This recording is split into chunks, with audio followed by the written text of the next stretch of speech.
सो दोस्तों welcome to money stocks. तो इस वीडियो के अंदर हम लोग बात करने वाले हैं मल्टीपल स्टॉक्स के बारे में। तो चलिए सबसे पहले हम लोग डिस्कस करेंगे IRCTC के बारे में, जहां में IRCTC के अंदर 3.5% से लेके 4% की तेजी हमें देखने को मिल चुका है। एंड कहीं ना कहीं IRCTC के द्वारा हमें फाइनली एक ब्रेकआउट हमें किया गया है। एंड कहीं ना कहीं 105 रुपये के आसपास हमें 1005 रुपये के आसपास हमें कहीं ना कहीं क्लोजिंग नजर आ चुकी है। इसके अंदर अगर आप ऑब्जर्व करेंगे तो 1012 रुपीज़ का हाई हमें कंपनी के द्वारा हमें क्रिएट हुआ है। अभी बहुत सारे लोग कंफ्यूज हैं कि सर कल के दिन भी हमें IRCTC कंपनी के अंदर हमें तेज़ी था, राइट, आज के दिन भी हमें तेज़ी आया, ऐसा क्या हुआ? क्या कुछ अपडेट्स है, क्या कुछ न्यूज़ है जिस न्यूज़ के कारण कंपनी को बेनिफिट्स हो रहा है, या फिर न्यूज़ के कारण क्या कंपनी ड्राइव हो रहा है? मैं एक ही पॉइंट आपके साथ कहना चाहूँगा दोस्तों कि 3 चीज़ें आपको कंपनी के अंदर नोटिस करना चाहिए। अगर ये 3 चीज़ें अगर आपको बुलिश दिख रही है ना, तो ज़रूर वो कंपनी के अंदर बहुत जल्द आपको तेज़ी आएगा। न्यूज़ आने के लिए कंपनी बिल्कुल भी वेट नहीं करेगा, डायरेक्टली आपको तेज़ी देखने को मिलेगा। वो सबसे पहले चीज़ होता है कंपनी का बिजनेस, राइट। सेकेंड चीज़ है अगर कंपनी का बिजनेस अच्छा होना तो कंपनी के पैरामीटर्स भी अच्छे होते हैं, और अगर कंपनी के पैरामीटर्स भी अच्छे हैं ना तो टेक्निकल चार्ट भी बहुत अच्छा खासा बुलिश आपको दिखाई देता है।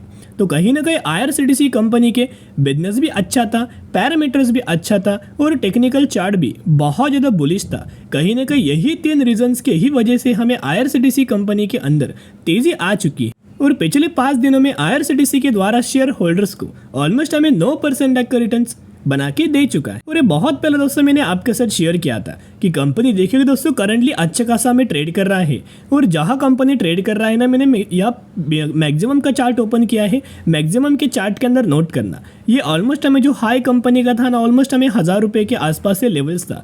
कंपनी क्या कर रहा था, 1000 रुपये के नीचे हमें कंसोलिडेट कर रहा था। यहाँ आप देख सकते हो ये 1000 रुपीज़ तक का लेवल्स था, जो कि एक राउंड नंबर वाला लेवल था। इसी के नीचे IRCTC खुद को होल्ड करने की कोशिश कर रहा था, कंसोलिडेट करने की कोशिश कर रहा था। यहाँ मैंने उस वक्त आपके साथ बोला था कि कंपनी राउंड नंबर के नीचे कंसोलिडेट कर रहा है, राइट। और जो भी कंपनी राउंड नंबर के नीचे कंसोलिडेट करता है ना, ब्रेकआउट आने के बाद वो कंपनी रिटेस्ट बिल्कुल भी नहीं करेगा, डायरेक्टली आपको तेजी के ऊपर तेजी, रैली के ऊपर रैली नजर आएगी। और सिमिलर तरीके से सिचुएशन हमें IRCTC के अंदर देखने को मिल चुका है। अभी अगर आप करंट बेसिस के ऊपर देखोगे तो नीचे से लगातार कंपनी का एक सपोर्ट लेवल देखने को मिल रहा था। ऊपर से अगर आप देखोगे तो रजिस्टेंस लेवल हमें IRCTC लगातार यही लेवल्स के ऊपर हमें रजिस्टेंस ले रहा था। यानी कि एक बार रजिस्टेंस लिया, सेकेंड बार रजिस्टेंस लिया, एक बार सपोर्ट लिया, 2 बार सपोर्ट लिया, 3 बार सपोर्ट लिया, राइट। लगातार कंपनी सपोर्ट और रेजिस्टेंस ले रहा था, लेकिन क्या बार बार लेगा? नहीं दोस्तों, कभी ना कभी कंपनी के अंदर हमें ब्रेकआउट देखने को मिलेगा। तो रिसेंटली जो ब्रेकआउट हमें हुआ है ना, हमने क्या डिस्कस किया था, कि एनालाइज किया था। अगर आप ऑब्जर्व करेंगे तो जैसे कंपनी रेजिस्टेंस लेता है हमें डायरेक्टली गिरावट आती है, राइट। फिर कंपनी ने सेकेंड बार भी रेजिस्टेंस लिया, फिर गिरावट हुआ। लेकिन यहाँ कंपनी के अंदर गिरावट क्यों नहीं होने वाला? मैंने कल के दिन भी आपके साथ IRCTC के बारे में शेयर किया था, और परसों के दिन भी IRCTC के बारे में शेयर किया था। यहाँ गिरावट क्यों नहीं हुआ दोस्तों? क्योंकि अगर आप गौर से ऑब्जर्व करके देखेंगे तो कंपनी रेजिस्टेंस लेवल पर कंसोलिडेट कर रहा है, राइट। अगर कंपनी को गिरना होता तो डायरेक्टली कंपनी गिर सकता था, जैसे पहले गिरावट हुआ। लेकिन यहाँ कंपनी को गिरना बिल्कुल भी नहीं था, यहाँ कंपनी को ब्रेकआउट करना था। तो इसी की वजह से कंपनी रेजिस्टेंस लेवल पे हमें लोगों को दिखा रहा था कि यहाँ से फिर मैं गिरने वाला हूँ, लेकिन फिर कंपनी ने ब्रेकआउट किया। और जैसे कंपनी ने ब्रेकआउट किया, आप बोलेंगे सर यार रिटेस्ट तो आना चाहिए। नहीं दोस्तों, क्योंकि बहुत बार कंपनी ने कंसोलिडेट किया है। जो भी कंपनी कंसोलिडेट करके ब्रेकआउट करता है ना, वो कंपनी बिल्कुल भी दोस्तों रिटेस्ट नहीं करता। यहाँ आपको एक एग्जाम्पल देखने को मिल चुका है, और ये बात भी मैंने पहले भी बहुत बार आपके साथ शेयर किया है। उसके साथ साथ IRCTC के अंदर अगर आप म्यूचुअल फंड्स का डेटा अगर आप ऑब्जर्व करेंगे तो हर एक महीने के अंदर म्यूचुअल फंड्स के द्वारा बहुत अच्छा खासा दोस्तों बाइंग कर रहे हैं। ये डेटा है फेब महीने का, अभी तक मार्च महीने का डेटा अपडेट नहीं हुआ, जिसके अंदर 59 म्यूचुअल फंड्स की खरीदारी एंड 15 म्यूचुअल फंड्स की बिकवाली हमें IRCTC के अंदर देखने को मिल चुका है। तो कहीं ना कहीं लगातार दोस्तों म्यूचुअल फंड्स बहुत बड़ा बाइंग हमें IRCTC कंपनी के अंदर कर रही है। उसके साथ साथ एनालिस्ट के द्वारा, ब्रोकरेज फर्म के द्वारा बहुत अच्छा खासा बाइंग रिकमेंडेशन दिया था दोस्तों। कौन सी कंपनी के अंदर? इनके द्वारा पहला रिकमेंडेशन दिया था IRCTC के अंदर, एंड सेकंड रिकमेंडेशन दिया था कोल इंडिया के अंदर। और IRCTC का बिजनेस अच्छा है, राइट। पैरामीटर्स भी आपके साथ शो करना चाहूँगा, जहाँ कंपनी का रेवेन्यूज भी अगर आप एनालाइज करेंगे तो रेवेन्यूज 2021 में 900 करोड़, 2022 में 1950 करोड़, 2023 में 3660 करोड़, लगातार कंपनी का रेवेन्यूज पिछले 3 सालों से ग्रो हो रहा है। उसके साथ साथ कंपनी का अगर आप प्रॉफिट्स भी नोट डाउन करके चलेंगे, 2021 में कंपनी का प्रॉफिट से 190 करोड़, 2022 में हो चुका था 660 करोड़ एंड 2023 में हो चुका था 1000 करोड़। वही अभी आने वाले फ्यूचर में 2024 में भी बहुत अच्छा खासा ग्रो हमें इनका प्रॉफिट्स भी हो सकता है, रेवेन्यूज भी होगा। तो एक ही रिक्वेस्ट मैं आपके साथ करना चाहूंगा, जो लोग कंफ्यूजन थे उनके लिए एक ही रिक्वेस्ट करना चाहूंगा, जितने कंपनीज आपको गिरावट के अंदर दोस्तों मिलता है ना, कंसोलिडेट करता है, वो कंपनी के अंदर बाइंग करने का मौका बिल्कुल भी मिस आउट मत करना, क्योंकि ऐसे क्रिटिकल सिचुएशंस के अंदर, क्योंकि IRCTC ने 2 दिनों में आपको दोस्तों 9% तक का रिटर्न दिया, राइट। रिटर्न दोस्तों बहुत ही आसानी से आपको स्टॉक मार्केट के अंदर पैसा मिलेगा, लेकिन क्या होता है ना, आपको स्टडी करना चाहिए, चार्ट को एनालाइज करना चाहिए और कंपनी को भी आपको स्टडी करना चाहिए, राइट। तो buy on the strategy apply करके चलना। अभी हम बात करेंगे KPIT टेक्नोलॉजीज के बारे में। तो KPIT की अगर बात की जाए तो आज के दिन ऑलमोस्ट हमें 1 से 1.5% तक का तेजी हमें देखने को मिला, लेकिन ड्यूरिंग द मार्केट अगर आपने परफॉर्मेंस देखा होगा ना KPIT का, तो कहीं ना कहीं कंपनी 4.5 से लेकर 5% तक की तेजी के अंदर हमें ड्यूरिंग द मार्केट ये कंपनी हमें ट्रेड कर रहा था। कहीं ना कहीं आज के दिन कंपनी के द्वारा जो हाई हमें लगाया गया था 1562 रुपीज़ के आसपास हाई लगाया गया था, लेकिन क्लोजिंग क्या हुआ 1507।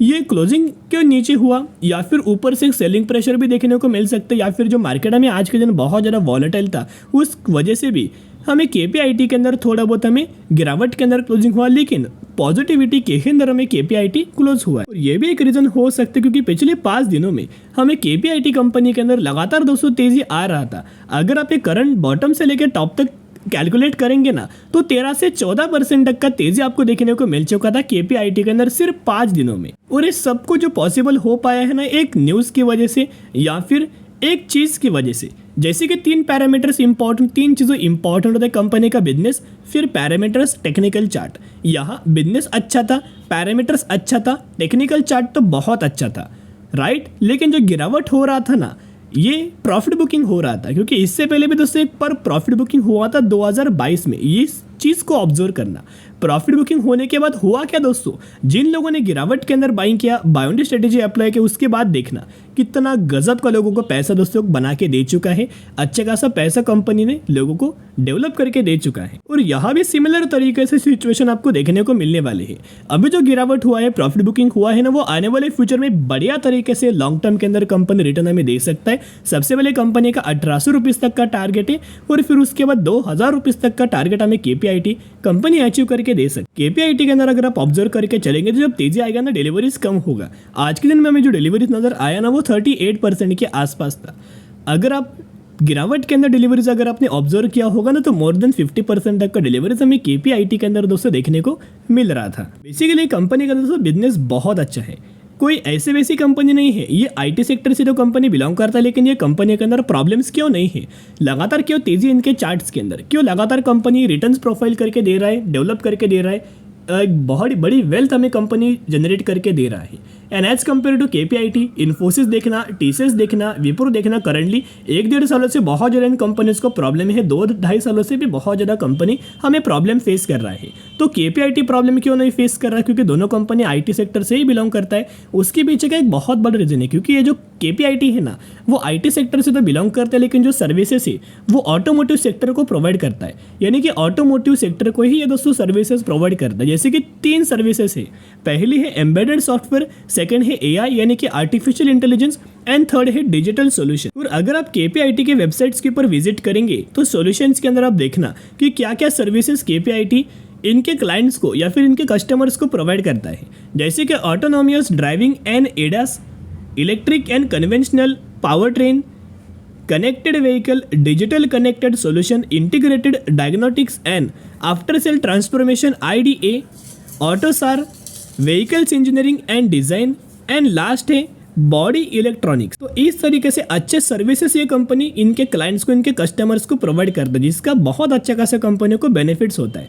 एंड जो लगातार कंपनी के अंदर गिरावट आ रही है ना, फिर भी अगर आप इनका म्यूचुअल फंड्स का डेटा को देखोगे तो दिसंबर 2023 के अंदर निवेश किया जैन 2024 फेब 2024। लगातार हर एक महीने के अंदर म्यूचुअल फंड्स लगातार दोस्तों माल बाइंग कर रहे हैं। जब म्यूचुअल फंड्स माल बाइंग करते हैं, कंपनी गिर रहा है और पब्लिक माल बेच रहा है, तब समझ जाना कि एफआईज भी बहुत अच्छा खासा बाइंग कर रहे होंगे, डीआईज भी बहुत अच्छा खासा बाइंग कर रहे होंगे। जब भी आपको इस तरीके की सिचुएशन आपको नजर आए ना कि एफआईज, डीआईज और म्यूचुअल फंड्स बाइंग कर रहे हैं और पब्लिक माल बेच रहा है, आप समझ जाना तभी कंपनी के अंदर बड़ी बड़ी रैली, बड़ी बड़ी तेजी आपको देखने को मिल जाएगी। तो बिना डरे, बिना हिचकिचाए जरूर कंपनी के अंदर बाय ऑन स्ट्रेटेजी अप्लाई करके चल सकते हो। अभी हम बात करने वाले हैं अगली कंपनी के बारे में जिसका नाम है क्यूपिड लिमिटेड।